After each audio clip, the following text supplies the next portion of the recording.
বন্ধুরা, সনকা কিচেন। তো এখানে আজকের আমি কচু ফ্রাই করব। এখানে 200 গ্রাম কচু আছে, আমি সিদ্ধ করে নিয়েছি।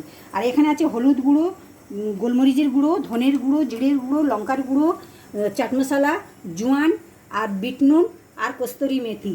কিন্তু এই দুটো মেন দিতেই হবে, না দিলে টেস্ট আসবে না। তো একসাথে করে আমি সব মিলিয়ে নিচ্ছি মশলাগুলো। শুকনো মশলায় কচু ভাজা, এটা খুব ভালো লাগে, ডাল ভাতের সাথেও ভালো লাগে, শুধু স্ন্যাক্স হিসাবেও খেতে পারেন, ভালো লাগে।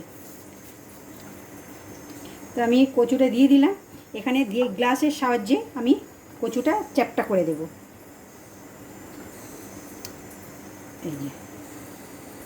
এই যে হাত দিয়ে দিয়ে এইভাবেই নেবেন, গ্লাসে করতে পারেন, হাতে করতে পারেন, যেটা সুবিধা হয় আপনাদের।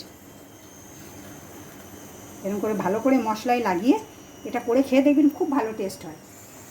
এই যে কড়াইয়ে আমি অল্প তেল দিয়েছি, দিয়ে এক একটা করে ছেড়ে দেব। আস্তে আস্তে নেড়ে দিতে হবে, মানে উল্টাতে হবে আর কি। আর এটা খেতে খুবই ভালো হয়, খুবই ভালো। বন্ধুরা দেখুন কত সুন্দর হয়ে গেছে। আর আমি একদম ডাইরেক্ট প্লেটে দিয়ে দিচ্ছি, কেন খেতে যাচ্ছি।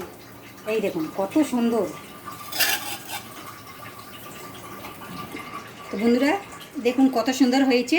তো এখন আমরা খেতে যাচ্ছি। কে কে এরকম কচু ভাজার ডাল দিয়ে খেতে পছন্দ করো জানিও। ভিডিওটা দেখার জন্য ধন্যবাদ।